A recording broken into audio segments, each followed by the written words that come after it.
नमस्कार, मैं हूं सुरेश चौहान की और आप देख रहे हैं बिंदास बोल। बिंदास में हम आपके सामने फिर एक ऐसा मुद्दा लेकर आए हैं जो जुड़ा है आपसे, हमसे, हमारे इस प्यारे देश से और इसके सारे व्यवस्थाओं से। जी हां, आज हम एक ऐसा ही मुद्दा लेकर आए जिस पर कोर्ट ने भेद छिड़ी है और ये देश के हित में है। अगर ऐसा होता है तो निश्चित तौर पर अच्छा है और इसलिए इसको और बल देने के लिए यह मुद्दा आज बिंदास में है। जी हां, हम बात करें जातीय व्यवस्था पे, खास करके राजनीतिक जो व्यवस्था है ये क्या जातीयवाद बढ़ाती है, जाति भेद बढ़ाती है और इससे देश का नुकसान होता है।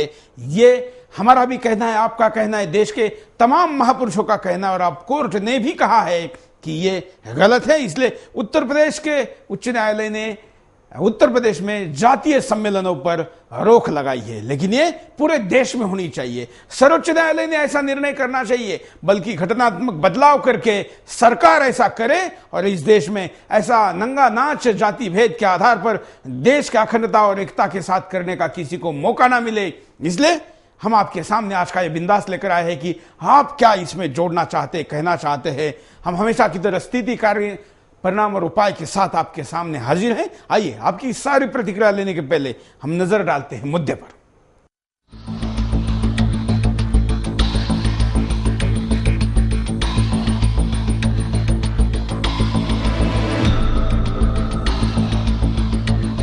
जाति न पूछो साधु की, पूछ लीजिए ज्ञान, मोल करो तलवार का, पड़ा रहन दो म्यान। जी हाँ, कबीरदास की तरह हमारे कई महापुरुषों ने अपनी रचनाओं से भारतीय समाज की जातीय दीवारों को तोड़ने की हर संभव कोशिश की। ये कोशिशें परवान भी चढ़ी, जातीय भेदभाव की दीवारें कमजोर भी हुई, लेकिन देश की जातीय और क्षेत्रवाद की राजनीति ने इन दीवारों को और मजबूत किया। कई राष्ट्रीय पार्टियां जातिवाद की राजनीति करके अपनी राजनीतिक रोटियां सेकती रहती हैं। इस जातिवाद राजनीति के खिलाफ कई बुद्धिजीवी आगे आए, लेकिन ये रुकी नहीं।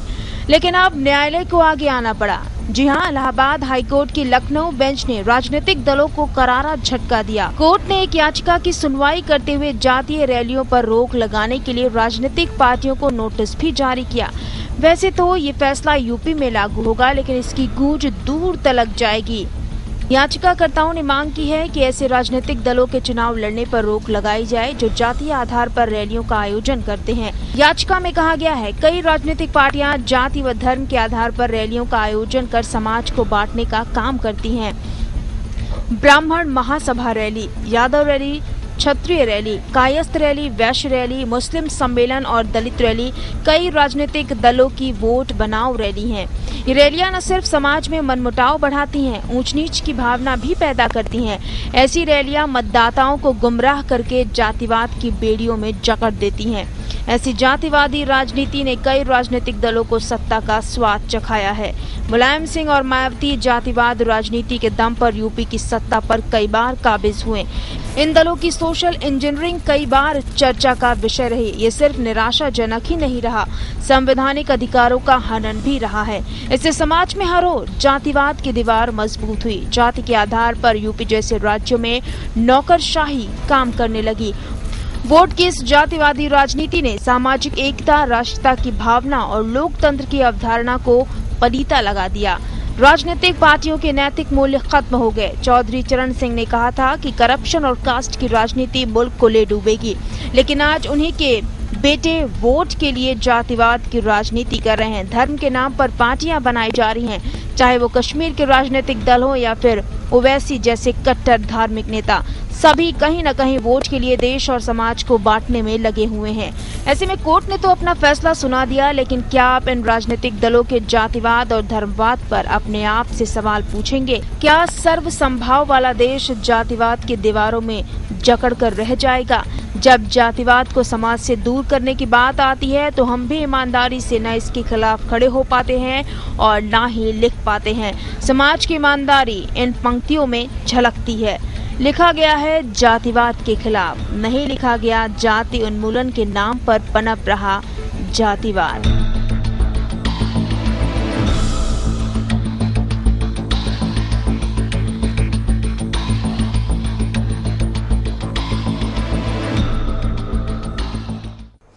हमारे देश की सबसे बड़ी अगर गलत कोई ऐसी चीज है तो देश को सबसे ज्यादा नुकसान पहुंचाती है तो देश के दुश्मनों से ज्यादा वो है जातीयवादी, क्योंकि हमको आपस में भिड़ाती रहती है, दूर करती है, और जाति के आधार पर, जातीय अस्मिता के आधार पर हम ऐसे ऐसे लोगों को सपोर्ट करते हैं जो ना देश के हैं ना जाति के, लेकिन बस राजनीतिक दृष्टिकोण से वो इस चीज में कामयाब हो जाते हैं कि वो आपके जाति के नेता है ये प्रस्थापित कर सके।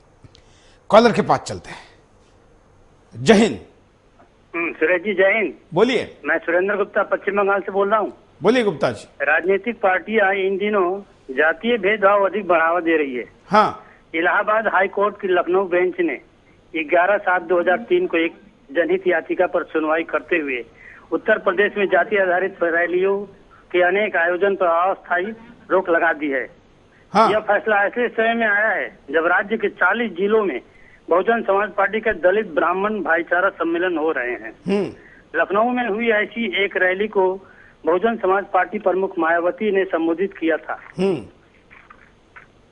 समाजवादी पार्टी ने भी कुछ समय पहले लखनऊ में ऐसे एक सम्मेलन बुलाया था। इसके अलावा समाजवादी पार्टी मुस्लिम सम्मेलन भी आयोजन कर चुकी है। इन दिनों राज्य में जाति आधारित रैलियां काफी बढ़ गई है। राजनीतिक दल ब्राह्मण, क्षत्रिय, वैश्य जैसी जातियों के नाम पर रैलियां कर रहे हैं। मेरी प्रार्थना है कि चुनाव आयोग जातिगत आधारित रैलियों पर रोक लगाए।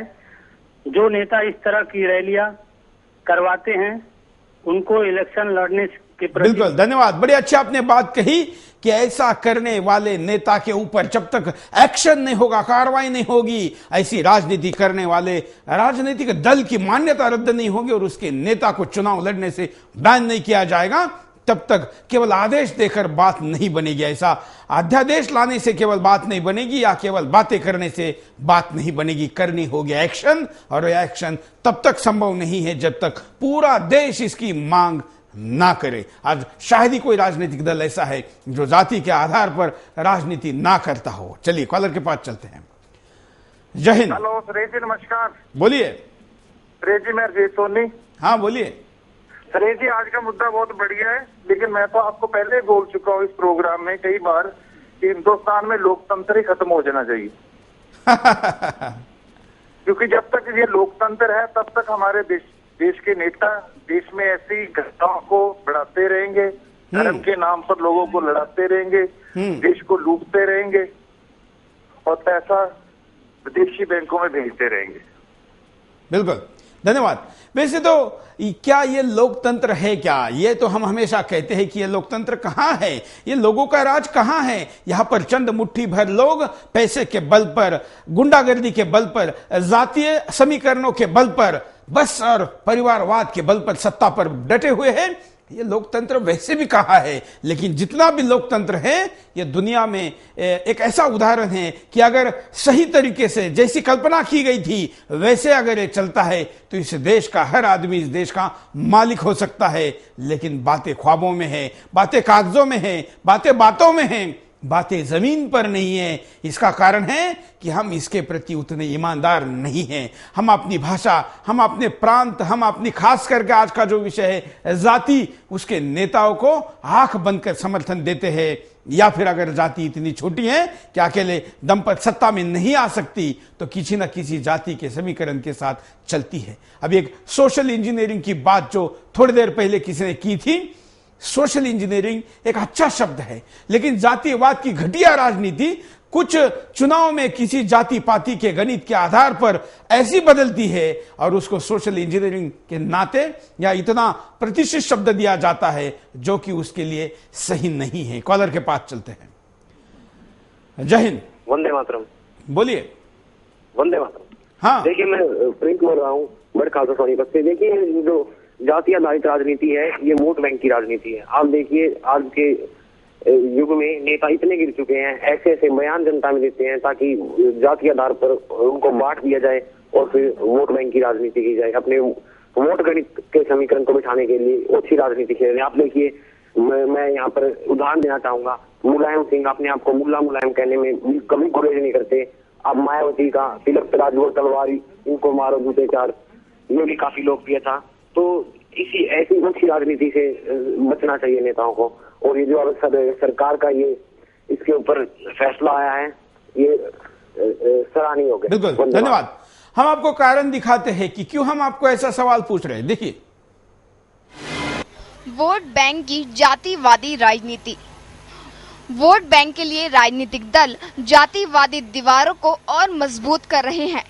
इसी राजनीति के दम पर कई राजनीतिक दल आज भी सत्ता का स्वाद चख रहे हैं। राजनीतिक दलों की जातिवादी और धार्मिक रैलियां। उत्तर प्रदेश में मुलायम सिंह और मायावती जातिवादी रैलियां धड़ाधड़ कर रहे हैं। कभी मुस्लिम सम्मेलन हो रहे हैं तो कभी क्षेत्रीय सम्मेलन, तो कभी ब्राह्मण सम्मेलन। सर्वजन हिताय के नाम पर जातिवादी दीवारें और मजबूत की जा रही हैं। राजनीतिक दल समाज को बता रहे हैं कि आप ब्राह्मण हैं, आप क्षत्रिय हैं और आप दलित हैं। आपको अपनी जाति में बंधे रहकर ही हमें वोट देना है। आपको हम आपकी जाति से ही जानते हैं। बस यही रह गई है हमारे समाज की पहचान इन राजनीतिक दलों में। जाति के आधार पर नेताओं को मिलता ओहदा। जाति के आधार पर कई राष्ट्रीय पार्टियां बिना प्रतिभा के नेताओं को बड़े बड़े पद दे रही हैं। यही आज हमारे समाज की सच्चाई हो गई और ये ही हमारे राजनीतिक दलों का वोट पाने का तरीका। धर्म के आधार पर पार्टियों के नाम रखे जाते हैं। कई राजनीतिक दल हैं जो धर्म के नाम पर अपनी पार्टियों के नाम रख रहे हैं। वो भी कहीं ना कहीं धार्मिक आधार पर लोगों को बांटने का काम कर रहे हैं। समाज में बढ़ता जाति भेदभाव। जब चुनाव नजदीक आते हैं तो मतदाता धर्म और जाति की दीवारें नहीं लांघ पाता है। ऐसे में मतदाता ये जानते हुए भी अपने मत का सही प्रयोग नहीं कर पाता। इससे न सिर्फ भ्रष्टाचार बढ़ता है बल्कि अपराधी भी जनप्रतिनिधि बन जाते हैं। कॉलर के पास चलते हैं। जय हिंद, बोलिए, क्या कहना है आपको? हाँ सुरेश जी नमस्कार। हाँ, मैं पूना से राजेश पांडे बोल रहा हूँ। बोलिए। नीतीश कुमार और मुलायम लालू इनसे पूछना चाहता हूँ सेकुलरता क्या है? ये हरदम चिल्लाते हैं सेकुलर सेकुलर। एक पार्टी मुस्लिम के लिए बोलते हैं, हिंदू के लिए कोई बोलते नहीं। तो सेकुलर हो गया क्या? इससे पूछिए आप। है? बिल्कुल, तो धन्यवाद। अगले कॉलर के पास चलते हैं। जय हिंद, वंदे मातरम। बोलिए। सर, जातिगत राजनीति और ये सब जो कर रही है, अभी थोड़े दिन पहले ट्वीट किया था के बारे में। उसको शर्म नहीं आती हमारे हिंदुओं के ऊपर ऐसे बोलते हुए? और जब हम राम मंदिर की बात करते हैं तब कांग्रेस वाले बोलते हैं राम मंदिर इधर नहीं बना सकते। हम कुवैत में जाके, मक्का मदीना में जाके हमारा राम मंदिर बनाए। हम हिंदुस्तानी इधर ही राम मंदिर बनाएंगे अपना। और बात कर रहे हैं भेदभाव की, जातीय भेदभाव तो खुद कांग्रेस बना रही है। बाटला हाउस एनकाउंटर को और सोनिया गांधी बोल रही है आंखों में आंसू आते हैं। क्यों? हमारे हिंदू मर रहे हैं गुजरात में, उनको तकलीफ नहीं होती है। हमें बहुत तकलीफ होती है सर ये चीजें देख के। और देश का मीडिया इसको, एक सुदर्शन न्यूज को छोड़ के इतना गलत तरीके से प्रोटेक्ट कर रहा है। धन्यवाद। क्या होता है स्पिरिट? एक तरफ से रिएक्शन आती है, दूसरी तरफ से आती है। कई बार आप कार्यक्रमों में देख चुके होंगे कि लोग एग्रेसिव हो जाते हैं। बहुत बार महंगाई जैसे जरूरी मुद्दों को लेकर इतनी प्रतिक्रिया नहीं उमड़ती। बहुत बार पेट से जुड़े हुए मुद्दे को लेकर नहीं, अस्तित्व को लेकर नहीं, लेकिन जाति के आधार पर जब भी प्रतिक्रिया आती है, धर्म के आधार पर आती है, तो ज्यादा कड़वी होती है। और इस कड़वाहट का, इस कड़वेपन का फायदा ही राजनीतिक दल उठाते हैं। कॉलर के पास चलते हैं। जय हिंद। हाँ जय हिंद सर। बोलिए। नमस्ते सर। मैं ये बोल रहा था कि आज क्या सबसे बड़ा तो ये है कि जो सेकुलरिज्म के नाम पे वो करते हैं वही सबसे बड़े इसके दुश्मन है। हाँ, जय हिंद सर। धन्यवाद। हम आपको कुछ एमएमएस भी दिखाते हैं। देखिए, यही एक कानून जो है इस व्यवस्था को चेंज करने में जो है एक बहुत अच्छा लाभ ले रहा है और बहुत ही अच्छा फैसला है। ये फैसला बहुत पहले आ जाना चाहिए था। मतलब वो भड़काने वाली ये बात ही हो गई है। मतलब एक दूसरे को भड़काएंगे तो आपस में लड़ाई झगड़ा तो होएगा ही।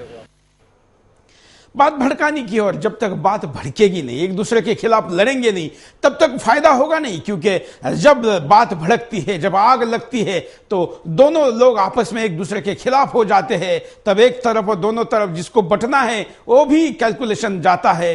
और ये पोलराइजेशन जो होता है, ये जो ध्रुवीकरण होता है, यही राजनीति का सबसे जरूरी एक तरीके से इंस्ट्रूमेंट है। और इसी इंस्ट्रूमेंट के आधार पर, इसी शस्त्र के आधार पर राजनीतिक दल अपने राज्यों के अनुसार समीकरण बनाते हैं, देश के आधार पर भी समीकरण बनते हैं। यहां पर बात केवल हिंदू मुस्लिम की नहीं है, क्योंकि ज्यादातर कॉलर इस दिशा में प्रतिक्रिया दे रहे हैं या सोशल मीडिया पर भी यह बात आ रही है। हम खास करके धर्म से भी जाति की बात कर रहे हैं, और इस जाति की बात को बहुत बड़े पैमाने पर बढ़ावा दिया जा रहा है। ये उत्तर प्रदेश में ही इस विषय पर रैली में बैन क्यों लगे, सोशल मीडिया पर सवाल उठ रहा है। हमारे लाखों लोगों ने यह बात पिछले 2 दिनों में कही है, जब से यह निर्णय आया है कि आखिर केवल उत्तर प्रदेश में ही यह बात क्यों।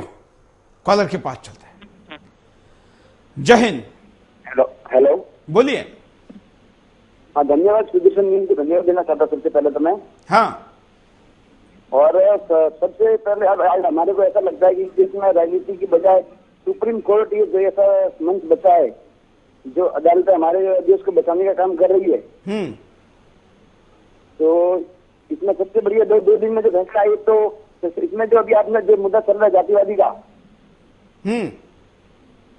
तो जातिवादी में सभी तो कोई नहीं बोला, लेकिन एसपी वाले और बीएसपी वाले यही क्यों बार बार बोलते हैं, यही जातिवाद का सम्मेलन करते हैं और ये दूसरी जाति को गाली भी देते हैं, फिर उस गाली समाज को छोड़ के फिर दूसरी समाज का सम्मेलन करते हैं, उसको भी फिर गाली देते हैं। बिल्कुल क्यों? बिल्कुल, धन्यवाद। यही मायावती की बात जो हो रही है। मायावती की पार्टी का कभी नारा था, तिलक तराजू और तलवार, इनको मारो जूते चार। यही पार्टी अपने इस कैलकुलेशन से जब नुकसान देखने लगी तो उसको लगा कि इसको बदला जाए, और वही तिलक तराजू और तलवार, और तिलक के हाथी को जोड़कर ब्राह्मण को उन्होंने गजराज कहा, और क्षत्रिय समाज को जोड़ने के लिए दूसरा नारा दिया। यही कैलकुलेशन चुनाव के आधार पर जातिगत समीकरण जैसे जैसे राज्य में बदलते रहेंगे, उस आधार पर नारे अगर बदलेंगे तो नीति तो कभी नहीं बदलेगी। अगले कॉलर। जय हिंद। सर, जय हिंद सर। बोलिए। हाँ, मैं अपने गांव का सरपंच बनना चाहता हूँ। हाँ, पूरे गांव वाले मेरे को सरपंच बनाना चाहते हैं, लेकिन क्या है कि मेरे गांव की सरपंच की सीट रिजर्व है, किसी जाति विशेष के लिए, किसी महिला के लिए। मैं एमएलए बनना चाहता हूँ, लेकिन मेरी कंस्टिट्यूएंसी के लिए मेरी सीट रिजर्व है रायसीनगर, किसी जाति विशेष के लिए। मैं एमपी बनना चाहता हूँ, लेकिन मेरी एमपी की सीट रिजर्व है किसी जाति विशेष के लिए। जनता मेरे को चाहती है, लेकिन मैं कुछ भी नहीं कर सकता। आप ये कोर्ट कोई फैसला दे सकता है? क्या हो सकता है इसमें?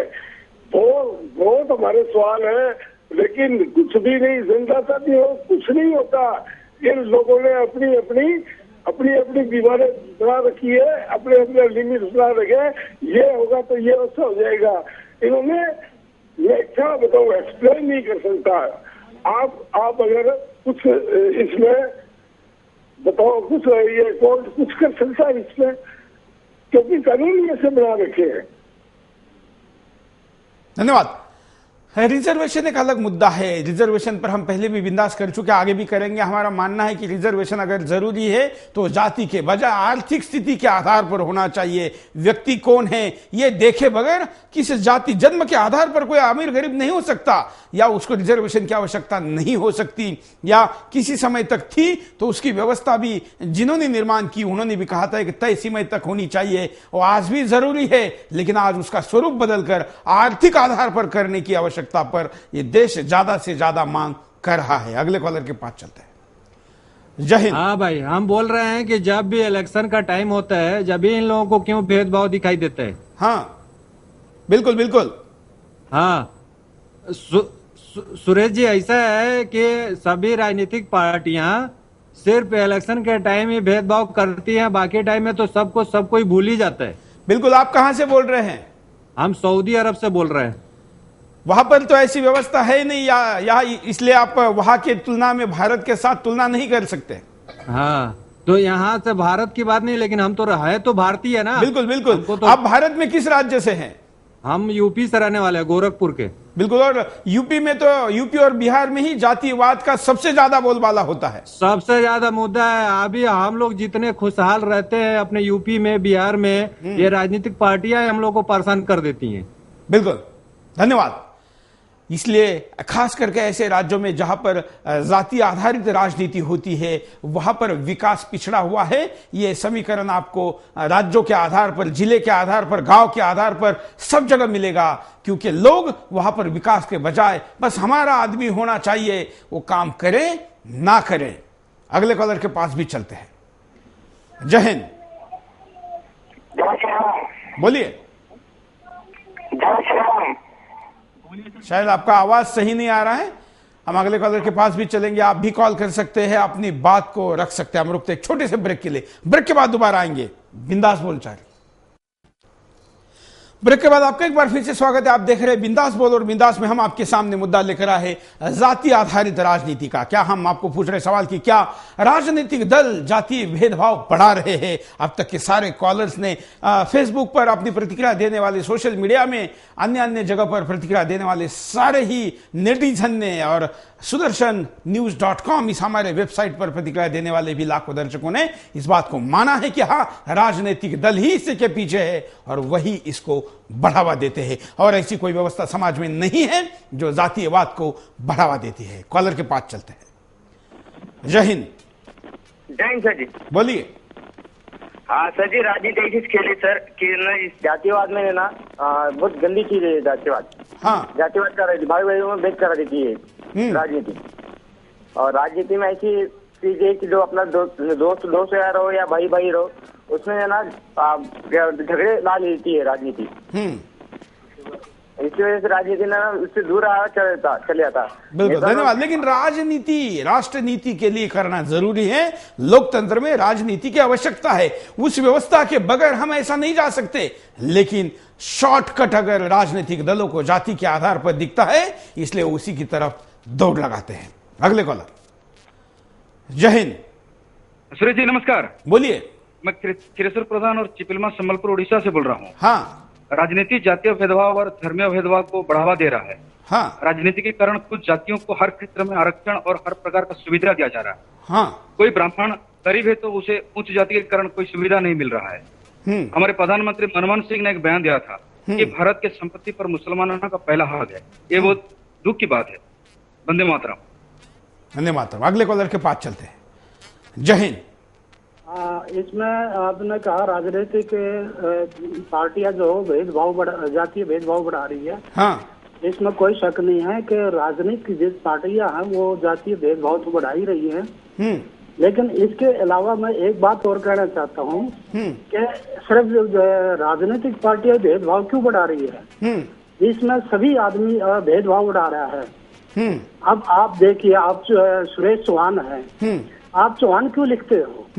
अगर आप अपने नाम के पीछे जाति लिखोगे तो वो भी तो जाति सूचक है। अगर एक नेता खड़ा होता है, यादव खड़ा होता है, जो है अपने नाम के पीछे यादव लगा रहा है, अगर वो इलेक्शन के लिए खड़ा होता है तो सारे यादव अलर्ट हो जाएंगे, भाई ये हमारी कम्युनिटी का है। अगर जाति वाकई में खत्म करनी है इस देश से तो नाम के पीछे कोई भी जाति सूचक नहीं लगना चाहिए, सिर्फ नाम होना चाहिए सुरेश, न कि सुरेश चौहान। तो धन्यवाद। जो आपने बात कही है, कभी कभी हम उपाय इतने मुश्किल ढूंढते हैं कि वो संभव नहीं होते, और उसी के कारण हम उपाय ही नहीं कर पाते। जाति होनी की नहीं चाहिए, जाति के एक अपनी हैसियत से, जाति की अपनी एक अस्मिता है, और जाति व्यवस्था अपने स्थान पर अपने व्यवस्था के लिए, खास करके मैं आपको अभी चाणक्य का एक वीडियो दिखाता हूं, इसके आधार पर हम समझ पाएंगे। और खास करके मैं चौहान के, मेरा पूरा सरनेम है, लोग चौहान भी कहते हैं, लेकिन जाति के लिए हम इसको कभी उपयोग में नहीं लाते, ना टीवी चैनल से कभी जातिवाद का फायदा उठाया जा सकता है। आपको जाति छोड़ने की जरूरत नहीं है, जाति का अहम भाव छोड़ने की जरूरत है, उसकी राजनीति छोड़ने की जरूरत है। हम आपको चाणक्य का वीडियो जरा दिखाते हैं। क्या आपको पूरे भारतवर्ष में चंद्रगुप्त से श्रेष्ठ व्यक्ति नहीं मिला जो मगध के सिंहासन का अधिकारी हो? नहीं आचार्य, जिसने भारतवर्ष को आत्महीनता, पराजय की निराशा और यूनानी शासन की दास्ता से मुक्त कराया हो, क्या उससे भी श्रेष्ठ नायक मगध में कोई है? शूद्र कब से श्रेष्ठ हो गया आचार्य? जिसका स्थान चरणों में हो, ये राष्ट्र आप जैसे विद्वानों को कभी क्षमा नहीं करेगा जो वेदवाणी का गलत अर्थ लगा रहे हैं। तो आप सही अर्थ बता दीजिए उस मंत्र का जो हमारी वर्ण व्यवस्था का आधार है। कब कहा है पुरुष सूक्त ने कि विराट पुरुष के मुख से बना ब्राह्मण, भुजाओं से बना क्षत्रिय, जांघों से बना वैश्य, पैरों से बने शूद्र से श्रेष्ठ है। वेद वांग्मय में पूरे ब्रह्मांड में व्याप्त आत्म तत्व की कल्पना आदि पुरुष यानी विराट पुरुष के रूप में हुई, जिसमें मुख को ब्राह्मण, भुजाओं को क्षत्रिय, जांघों को वैश्य और चरणों को शूद्र कहा गया। इसीलिए उस समय की सामाजिक व्यवस्था में शूद्रों को हीन माना गया, जबकि वास्तव में वेदों का ये अभिप्राय नहीं था। वही पुरुष सूक्त ये भी कहता है कि ये पृथ्वी भी शूद्र है, क्योंकि उस विराट पुरुष की नाभि से अंतरिक्ष उत्पन्न हुआ, मस्तक से द्युलोक और चरणों से पृथ्वी। ये पृथ्वी हमें धारण करती है, हमारा पालन करती है, इसलिए ये शूद्र है। ये पृथ्वी हमें जल देती है, फल देती है, अन्न देती है, इसलिए ये पृथ्वी शूद्र है। आचार्य, शूद्र तो उसके चरण है जिसकी आंखें सूर्य है, जिसका मन चंद्रमा है और वायु जिसकी सांसें हैं। ऐसे ब्रह्मांड को धारण करने वाला शूद्र है। वर्ण का शाब्दिक अर्थ है रंग। शास्त्रों में त्रिगुण यानी सत्व, रजो और तमो नाम की मन स्थितियों या मनोदशा को वर्ण यानी रंगों के माध्यम से भी दर्शाया जाता है। इसलिए सत्व को सफेद, रजस को लाल और तमस को कृष्ण यानी काले रंग से अभिव्यक्त किया जाता है। जब मनुष्य अपने अस्तित्व के लिए कभी जंगली पशुओं से और कभी दूसरे समूहों के आक्रमण से लड़ रहा था, ऐसी व्यवस्था में जो सत्व गुण प्रधान थे, जिन्होंने समाज के बौद्धिक और आध्यात्मिक मार्गदर्शन का जिम्मा उठाया, वे ब्राह्मण कहलाए।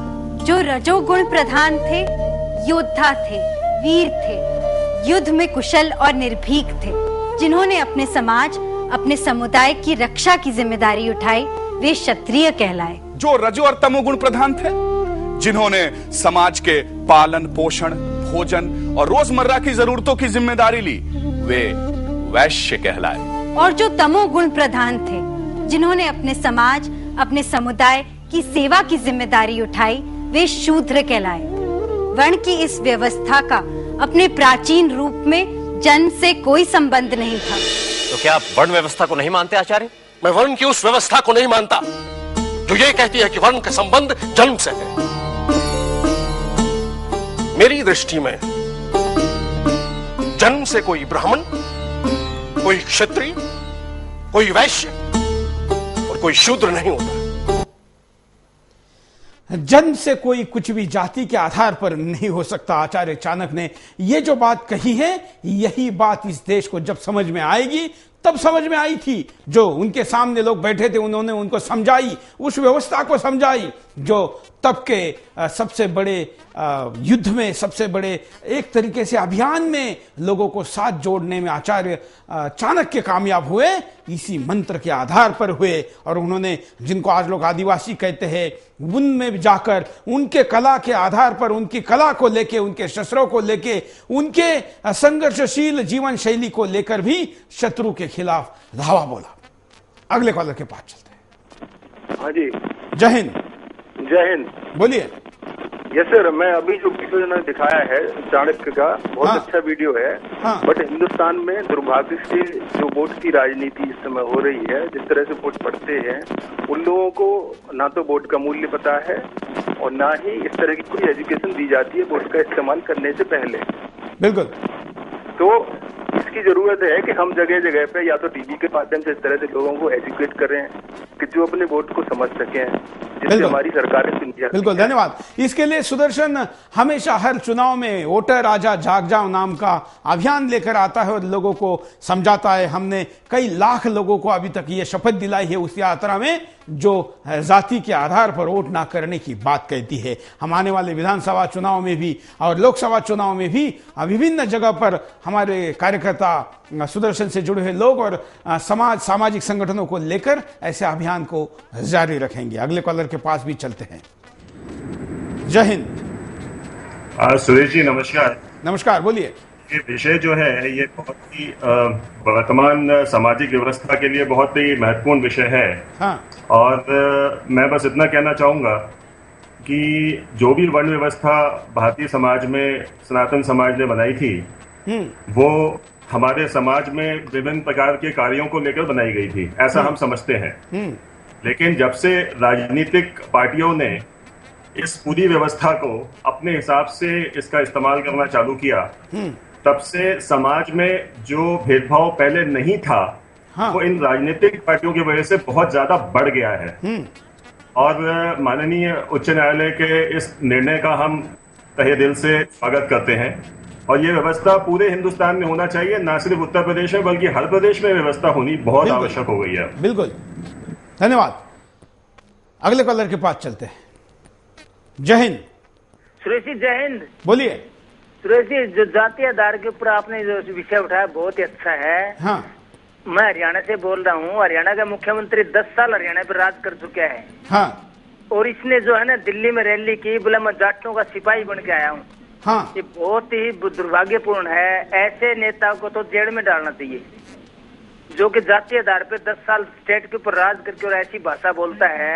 हाँ। तो ऐसा कोई कानून देश में बनना चाहिए सर। धन्यवाद। हम परिणाम दिखाते हैं आपको, देखिए।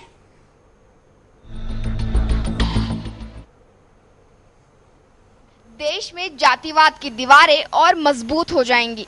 समाज जातिवाद की दीवारों को तोड़ना चाहता है। महापुरुष भी समाज से सदियों से जातिवाद की दीवार को तोड़ने में लगे हुए हैं, लेकिन राजनीतिक दल एक ही बार में इसे खड़ा कर देते हैं। देश में भ्रष्टाचार बढ़ जाएगा। मतदाता मतदान करते हुए सोचता है कि फला उम्मीदवार मेरी जाति का है, इसलिए मैं उसे ही वोट करूंगा, क्योंकि राजनीतिक दलों ने मतदाता के दिमाग में जातिवाद का भूत जो खड़ा कर दिया है। ऐसे में मतदाता ये भूल जाता है कि वो भ्रष्ट नेता को वोट दे रहा है।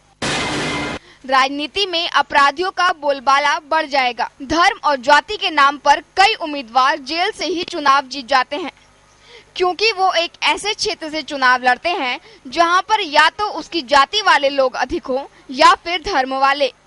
लेकिन जाति और धर्म के आधार पर मतदाता भूल जाता है कि वो एक अपराधी को अपना कीमती वोट दे रहा है। समाज में धार्मिक दीवारें खड़ी हो जाएंगी। अकबरुद्दीन ओवैसी जैसे लोग धार्मिक आधार पर अपनी पार्टियों के नाम रखते हैं। ये नेता केवल नाम तक ही सीमित नहीं रहते, बल्कि धार्मिक कट्टरता की हद तक जाकर लोगों को धार्मिक आधार पर बांटकर एक दूसरे से लड़ाते हैं। नौकरशाही में भी जातिवाद का बोलबाला। उत्तर प्रदेश में नौकरशाही भी जाति के आधार पर काम करना शुरू कर देती है। ऐसा माना जाता है कि अगर यूपी में मुलायम सिंह यादव की सरकार है तो यादवों और मुसलमानों पर यूपी प्रशासन हाथ डालने से पहले काफी सोचता है, और यूपी में अगर मायावती की सरकार है तो दलित अपनी दादागिरी चलाते हैं। भारत की लोकतांत्रिक व्यवस्था कमजोर हो जाएगी। जब देश जाति और धर्म के आधार पर वोट करने लगेगा तो ऐसे में एक मजबूत लोकतंत्र की नींव कभी नहीं पड़ सकती। कॉलर के पास चलते हैं।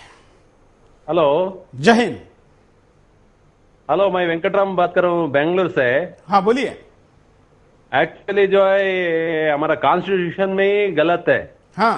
ये जो जातिवाद जो बोल रहा है वो हमारा सेक्युलर कंट्री बोल रहा है, लेकिन ये जाति के हिसाब से ये रिजर्वेशन देता है और जाति के वजह से ही ये अभी ये पूरा सेंसस भी ले रहा है। ये कॉन्स्टिट्यूशन में जो कर रहा है ये बहुत बढ़िया गलत है। और जो है ये ब्राह्मणों को ये समझना चाहिए, ये मायावती जैसे लोगों को ये इन लोग ट्रस्ट नहीं करना चाहिए। इसलिए जातिवाद जो है बहुत खराब चीज है। धन्यवाद। अगले कॉलर के पास चलते हैं। आप भी कॉल कर सकते हैं। जय हिंद। जय हिंद सर, बोलिए। भारतीय बात कर रहा हूँ ग्रेटर नोएडा से। हाँ। मेरा मानना ये है कि जो जातियां बांटी गई हैं वो काम के हिसाब से बांटी गई हैं, लेकिन राजनीति में आज इसको जातिवाद को बहुत ज्यादा बढ़ावा दिया गया है। और मेरा मानना ये है कि एक नेता पूरे क्षेत्र का ठेका ले लेता है, चाहे वो गुर्जर हो चाहे कोई पंडित हो, कभी वो गुर्जर सम्मेलन कराता है, कभी ब्राह्मण सम्मेलन कराता है। समस्या ये है कि उस गुर्जर नेता के पास वो इतना जातिवाद फैला देता है कि उसके दूसरी जाति का आम आदमी उसके पास जाने में कतराता है। तो मैं एक श्लोक सुनाना चाहता हूँ। वीर शहीदों ने कुर्बानी देकर इस देश को आजाद किया, धर्म और जाति की राजनीति ने इस देश को आज बर्बाद किया। धन्यवाद। अगले कॉलर के पास चलते हैं। जय हिंद। हाँ जी नमस्ते। हाँ बोलिए। मैं आपको सलाम करता हूँ और आपके चैनल को सलाम करता हूँ। मैं लीडरों को लीडर नहीं मानता। ये सभी लुटेरे हैं, माया इकट्ठी करते हैं और विदेशी बैंकों में जमा करते हैं। सारे देश में ये लीडर लोग कमजोर करते हैं, पाड़ो तो राज करो, इनकी नीति है।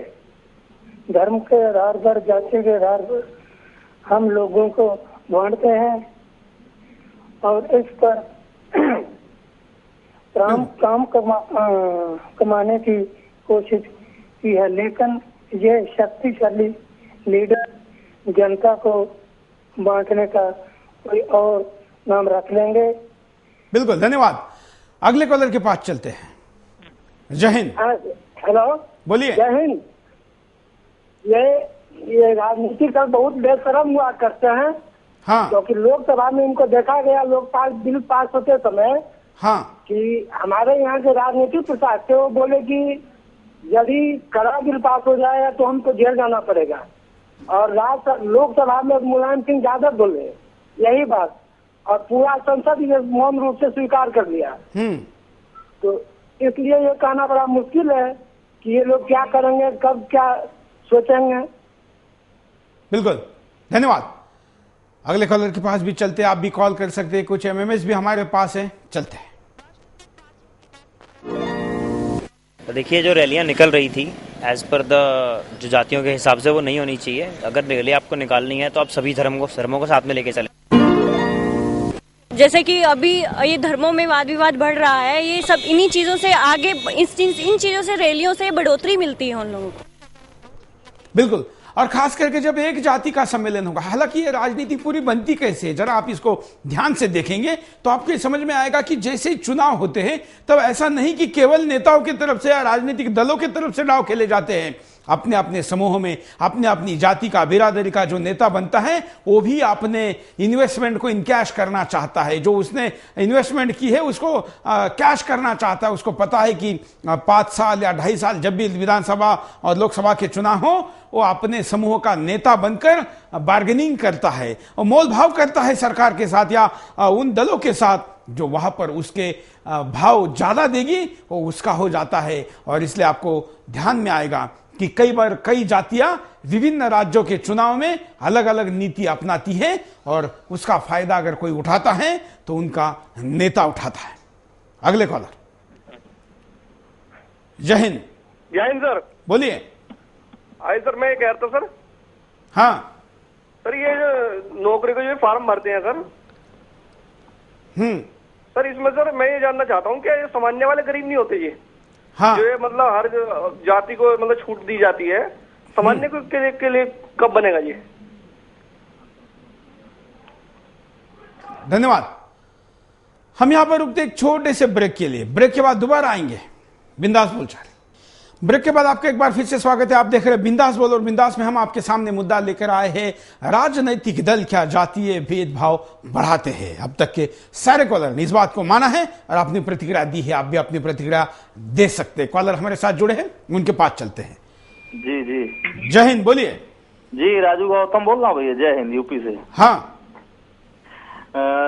ये आपका देख रहे थे अभी हम टीवी पे, तो चाणक्य का नीति तो आपका देखने में अच्छा लगा। हाँ। लेकिन ये जो आप दिखा रहे थे अभी, तो इसमें जो है जातिवाद को बढ़ावा तो बड़ी पार्टियों ने दिया ना। कांग्रेस हो गई, जैसे हाँ। कांग्रेस हो गई, बीजेपी हो गई, और जैसे अभी दे रहा था बीएसपी के बारे में बताया जा रहा था कि बीएसपी से जो है जब बीएसपी की सरकार हो जाती है तो एससी राज करता, गुंडाई करता, ऐसा कुछ नहीं है। बहुजन समाज पार्टी की नेता सर समाज की बात करती हैं और सर समाज का काम करती हैं। हमारे यहाँ कभी उत्तर प्रदेश में अगर एससी गुंडाई करता है तो वो भी जेल जाने का काम करता है, बहन जी उसको भी जेल भेजती हैं। धन्यवाद। ये भाव जो हमारे बीच में है, हम आंख बंद करके अपने नेता की गलतियों को केवल इसलिए स्वीकारते हैं क्योंकि वो हमारे जाति से आता है। हम सत्य स्वीकारने को तैयार नहीं क्योंकि शायद हम इतने चापलूस बन गए हैं या हम अपने इतने अंधे बन गए हैं कि हम खुले आंखों से सूरज को भी नकारने लगे हैं। अगले कॉलर। जय हिंद, बोलिए। राजेंद्र जी, मैं नीरज शर्मा बोल रहा हूँ। हाँ, ये सर जो प्रोग्राम, ये जो इसमें जातिवाद का मुद्दा उठता है हर बार, एक मायावती जी ने एक नारा दिया था पहले जब सरकार बनी थी इनकी, हाँ, कि तिलक तराजू और तलवार इनको मारो जुत्ते चार। पहले तो ये नारा देते थे, उसके बाद में इन्होंने ये अलग अलग ब्राह्मण सम्मेलन शुरू कर दिए। सर ये इनका जो तरीका है सही नहीं है बिल्कुल भी। ये रवैया हमारे देश के लिए बिल्कुल, धन्यवाद। ये किसी का भी सही नहीं है और ये बात केवल अब उत्तर प्रदेश और बिहार तक सीमित नहीं है, अब इसका बढ़ रहा है। आप अगर राजस्थान की तरफ जाएंगे, हरियाणा की तरफ जाएंगे, आप महाराष्ट्र में भी अब जातीयवाद दुर्भाग्य से शुरू हुआ है। जहां पर कभी संतों की ये भूमि रही, महाराष्ट्र में जाति आधार, कई लोग एक दूसरे के नाम के आधार पर भी जातिवाद समझ में नहीं आती जैसे यहां आती है। और क्योंकि जैसे यहां पर यादव कहने का मतलब जाति आधारित है, वैसे महाराष्ट्र में जाधव अगर सरनेम हम ले ले तो करीब करीब सारी जातियों में आता है। निकम सरनेम ले ले, कई जातियों में आता है। चौहान सरनेम ले तो कई जातियों में आता है। ऐसे कई सरनेम से वहां पर जो कई जातियों में आते हैं, साधु संतों ने वहां पर जाति व्यवस्था को तोड़ दिया। इस कारण वहां पर कभी विकास था, शांति थी, सब कुछ मनोभाव से चलता था। लेकिन राजनेताओं को लगा कि भेद जब तक नहीं होगा तब तक राजनीतिक रोटी सेकना आसान नहीं होगा। इसलिए पिछले कुछ सालों से महाराष्ट्र में भी राजनीति शुरू हो गई है जो जाति के आधार पर चलती है और इसलिए वहां पर भी अब बिहार और यूपी की जो स्थिति है वो बनने लगी है। अगले कॉलर। जय हिंद सर, मैं गणेश विश्वकर्मा बासी सिद्धार्थ नगर से बोल रहा हूँ। हाँ, आपने अच्छे के यूपी के मुख्यमंत्री को औकात मालूम हो गई। हाँ, यूपी बिहार में केवल जातिवाद चलता है। यहाँ पे 8 घंटा लाइट मिलता है और इस समय रोजा चल रहा है तो 3 घंटा रोजा खोलने दे रहे लाइट और 3 घंटा दे रहे रोजा तोड़ने के लिए। हाँ, ये जातिवाद राजनीति चली यूपी में। यूपी में कोई लाइन ऑर्डर नहीं है। यहाँ पे जो लूट पाए लूटे, इसके अलावा और कोई कुछ नहीं कहने वाला है। ये जातिवाद की राजनीति हो रही है। जय हिंद सर। जय हिंद। अगले कॉलर के पास चलते हैं। Hello, Vande Mataram sir. वंदे मातरम, बोलिए। ये एबीपी न्यूज देख रहे हैं कि नहीं आप क्या कहना चाहते हैं आज के विषय पर? आज के विषय से एबीपी न्यूज पर जो मोदी जी पर आरोप लगाया जा रहा है, हम आज जातिवाद इस विषय पर बात कर रहे हैं। इस विषय पे आपको कोई प्रतिक्रिया देनी है? हाँ। क्या? धन्यवाद। अगले कॉलर के पास चलते हैं। आप भी कॉल कर सकते हैं, अपनी बात को रख सकते हैं। जय हिंद। हेलो, बोलिए। जी सर, ये बोल रहा हूँ मैं। हाँ, ये सभी पार्टियां आप बिल्कुल सही कह रहे हैं, सभी पार्टी बढ़ाती हैं राजनीति। बिल्कुल। हाँ जी। जहाँ तक ये सवाल है, आज नरेंद्र मोदी ने बयान दिया कि मैं हिंदू राष्ट्रवादी। हाँ, तो इस पर सारे नेता भड़क रहे हैं, कह रहे हैं हिंदू कोई राष्ट्रवादी। अरे हिंदू राष्ट्रवादी क्यों नहीं? बिल्कुल, हम उस विषय पर अलग बिंदास बोल लेकर आएंगे। हम शनिवार का बिंदास बोल इसी पर रखेंगे और उस पर उसमें बात करेंगे। आज हम जातिवाद की बात करें। इस विषय पर हम आपको उपाय दिखाते हैं कि क्या उपाय हो सकते हैं। देखिए, पूरे देश में जातीय रैलियों पर प्रतिबंध लगे। इलाहाबाद हाई कोर्ट की बेंच का फैसला उत्तर प्रदेश तक सीमित है, लेकिन आज जरूरत है पूरे देश में ऐसा फैसला लागू हो जिससे आने वाले वक्त में जातीय और धार्मिक रैलियों पर प्रतिबंध लग सके। नेताओं की बजाय महापुरुषों की बातों पर ध्यान दिया जाए। हमारे महापुरुषों ने सदियों से समाज में जातिवाद को खत्म करने के लिए शिक्षा दी। देश में जगह जगह घूमकर लोगों से जातिवाद की बेड़ियों से निकलने का आह्वान किया, लेकिन हमारे कई नेता जातिवाद की बेड़ियों को और मजबूत करने में लगे हुए हैं। मतदाता जातिवाद और धर्मवाद के नाम पर वोट ना करें। हमारे देश को मतदान के वक्त जागरूक होना पड़ेगा। अगर हम जातिवाद और धर्मवाद के आधार पर मतदान करते रहे तो हमारे देश से ना तो करप्शन खत्म होगा और ना ही कास्ट। विकासवादी नेता आगे आए, जो नेता जाति और धर्म को पीछे छोड़कर सभी को एक साथ लेकर चलते हैं, जिन्होंने देश को विकास का आईना दिखाया है, उन्हें आज आगे आने की जरूरत है। चुनाव आयोग जातिवादी रैलियां करने वाले सदस्यों की सदस्यता खत्म करे। जो राजनीतिक दल जाति के आधार पर लोगों को इकट्ठा करते हैं, धर्म के नाम पर समाज में कट्टरता फैलाते हैं, ऐसे दलों की सदस्यता चुनाव आयोग तुरंत रद्द करे। कॉलर के पास चलते हैं। जय हिंद। जय हिंद सर। बोलिए सर, मेरे कहने का मतलब ये है, ये जो आप दिखा रहे हैं कार्यक्रम, हाँ, ये इसमें मेरे कहने का ये है कि देखिए, जिन लोगों ने शहादत दिया था, हाँ, 7.5 लाख लोग करीब करीब शहादत दिए थे, क्या इन्हीं दिनों के लिए शहादत दिए थे? बिल्कुल बिल्कुल है? बिल्कुल सही कह रहे हैं। जातिवाद मान लीजिए चलता है तो ये अपने धर्म में, तो कर्म में, कोई शादी ब्याह में चलाता है। ये सब पार्टियां जो है देश को खराब कर रही हैं। ये सब पार्टियां देश को खराब कर रही हैं जानबूझ के। और सबसे बड़ी मूर्खता तो इस देश की जनता की है कि समझते नहीं है ये लोग क्या कर रहे हैं हमारे साथ। बिल्कुल सबसे बड़ी मूर्खता सर इस देश की जनता की है, जो जनता जागरूक नहीं, एक कप चाय पे बदल जाती है। बिल्कुल, धन्यवाद। हाँ सर। अगले कॉलर। नमस्कार। नमस्कार, बोलिए। मैं कहना चाहता हूँ, सभी जातियों से समाज बनता है और समाज से देश बनता है, और जिस समाज की राजनीतिक जड़ें कमजोर होंगी वह समाज तरक्की नहीं कर सकता। देश की सबसे बड़ी 2 पार्टियां कांग्रेस और बीजेपी, सबसे ज्यादा जातिवाद इन्हीं में है। इसी कारण इनका राज्य उत्तर प्रदेश में इन दोनों पार्टियों की स्थिति बहुत खराब हुई है, और आगामी चुनावों में इन दोनों पार्टियों को, दलित और पिछड़ों का वोट मुश्किल ही मिलेगा। खमियाजा इन दोनों पार्टियों को भुगतना पड़ेगा, क्योंकि आज का युवा सब समझता है। और ये चलिए, राजनीतिक भाषण नहीं देना है, हम आज के विषय पर ईमानदारी के साथ जातिवाद क्या राजनीतिक दल बढ़ा रहे हैं इस विषय पर बात कर रहे हैं। कई सोशल मीडिया पर भी कई पोस्ट हमारे पास आए हैं जो हम स्क्रीन पर साथ साथ में चला रहे हैं। कई तथ्य हमारे पास जो आए हैं वो भी हम आपको दिखा रहे हैं। हमने स्थिति, कारण और परिणाम के साथ साथ उपाय भी आपको दिखा है। अभी जो समय बचा है उसमें हम कहेंगे कि कम समय में अपनी बात को कहें। अगले कॉलर। जय हिंद। हाँ जी, बोल रहा हूँ सिंह है। हाँ बोलिए जी सर। क्या कहेंगे आप? हाँ जी सर, मैं बोल रहा हूँ। हाँ, जो अभी जातिवाद पे इस समय पूरे देश भर में जहर घोला जा रहा है। हेलो सर, पूरे जातिवाद पे तो ये नहीं होना चाहिए, सारा सामान्य कानून होना चाहिए। तो सामान्य जो लोग हैं, अगर वो पढ़ाई लिखाई करके आगे जाते हैं तो उनको सामान्य लोगों को मतलब फायदा नहीं मिल पाता है। ये जो राजनीति लोग करते हैं, जातिवाद के हिसाब से चुनाव लड़ते हैं और अपने अपने जात वालों को फायदा पहुंचाते हैं। तो सर ये नहीं होना चाहिए। Hello sir. बिल्कुल, धन्यवाद।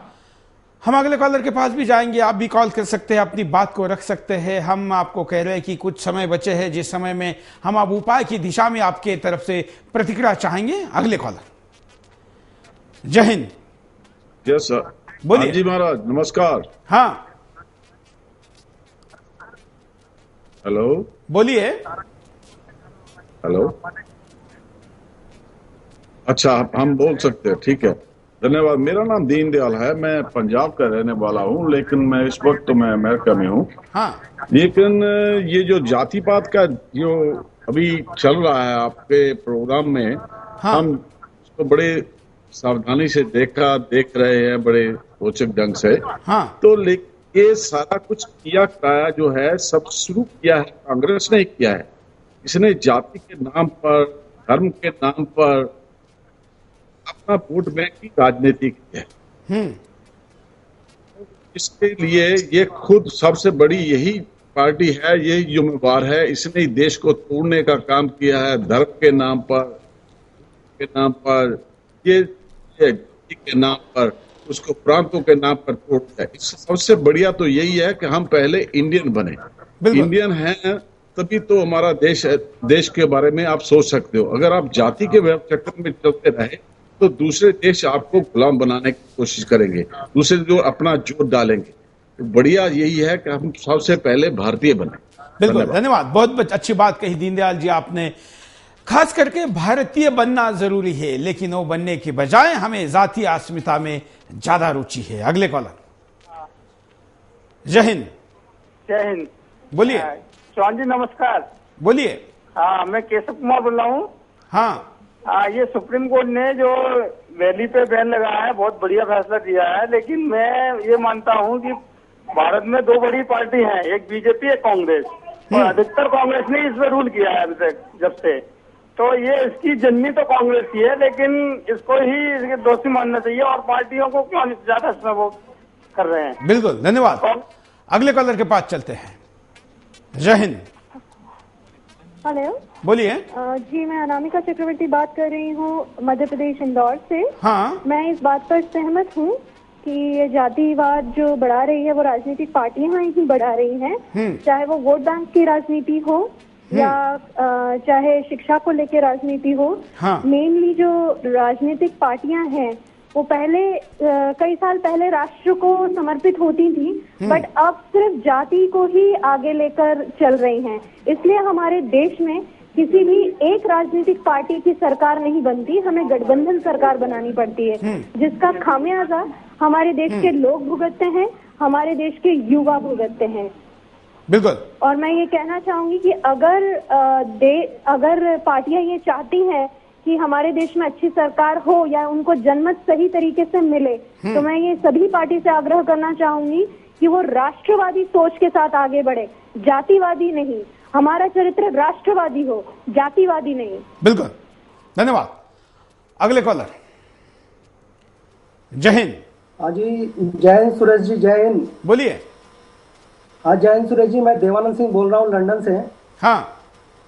और मैं यूपी का रहने वाला हूँ। हाँ। मैं जातिवाद खत्म करने का एक मेरे पास सबसे अच्छा उपाय है, कोई भी पार्टी जो टिकट दे रही है अपने एरिया में, जब टिकट देती है किसी भी कैंडिडेट को, तो वो जाति समीकरण बना के देते हैं। ये जितना जल्दी हो सके पार्टियां अपने जाति समीकरण के मतलब जहाँ जाति बहुल है उसको टिकट देना लोग प्रेफरेंस करती हैं। जब तक ये पार्टियां इसको कम नहीं करेंगी तब तक जातिवाद का ये जो समीकरण खत्म नहीं होगा और जातिवाद की राजनीति खत्म नहीं होगी और लोग अच्छे कैंडिडेट नहीं चुन पाएंगे। यही मेरा आज का तर्क है। बस बिल्कुल, धन्यवाद। बड़ी अच्छी बात आपने कही। आपने देखा कि कई देशों में बैठे हुए भारतीय भी अपनी प्रतिक्रियाओं को देते हैं इसलिए कि इस देश में कुछ बदलाव हो। हमने भी आपके सामने ये कार्यक्रम इसीलिए लाया कि स्थिति को बदला जाए, हम ऐसे उपाय ही करें जो उपाय शुरुआती स्टेज पर आसानी से किए जा सकते हैं। जैसे कॉलर ने कहा कि नाम बदलना चाहिए, और बड़ी अच्छी सोच है, लेकिन वो सबके लिए एक साथ संभव नहीं है। और क्या हम डॉक्टर के पास जाते हैं तो जाति देखते हैं? क्या हम विभिन्न प्रकार साधु संतों के पास जाते हैं तो जाति देखते हैं? हालांकि कई जगह ये भी देखते हैं, लेकिन ज्यादातर हिंदुस्तान का जो चरित्र है वो ऐसा नहीं है। और खास करके जब राजनीतिक सत्ता की बात आती है तभी हम जाति क्यों देखते हैं? क्योंकि वहां पर हमको सबसे ज्यादा बरगलाया जाता है और हम उसके शिकार होते हैं, आसानी से शिकार होते हैं। कभी कहीं पर अभियान चला था कि अपने नाम से जाति हटाओ और अजाति लिखो। कुछ समय बाद यह स्थिति बनी कि अजातीय लिखने वालों की ही एक जात बनी, जमात बनी, और उन्होंने कहा कि हम शादी करेंगे तो अजाति में। हम अजाति है, इसकी ही ऐसी एक न्यूनगंड तैयार होगा, इसका ही एक ऐसा जाति का जो न्यूनगंड से जो स्वाभिमान झूठा गर्व तैयार हो गया था, वो अब एक जाति बनने की स्थिति में आ गया था। तो जिन्होंने अभियान चलाया उन्होंने इसको बंद किया। इसलिए केवल नाम बदलने से बात नहीं बनेगी। आप जाति के जिस भी जाति के हैं उसके रहिए, लेकिन आप देश को देखकर अपनी सोच को, अपने खास करके वोट को दीजिए। तो राजनीतिक दल ये नहीं देखेंगे कि यहां पर किस जाति का कौन नेता है, भले गुंडा है, मवाली है, डकैत है या भ्रष्ट है, चरित्रहीन है, लेकिन फिर भी जाति का गणित है तो उसको टिकट देते हैं। ये स्थिति बदलेगी। इसलिए हमें बस अपनी सोच और हमारे अप्रोच को बदलने की जरूरत है। आज के लिए इतना ही। जय हिंद।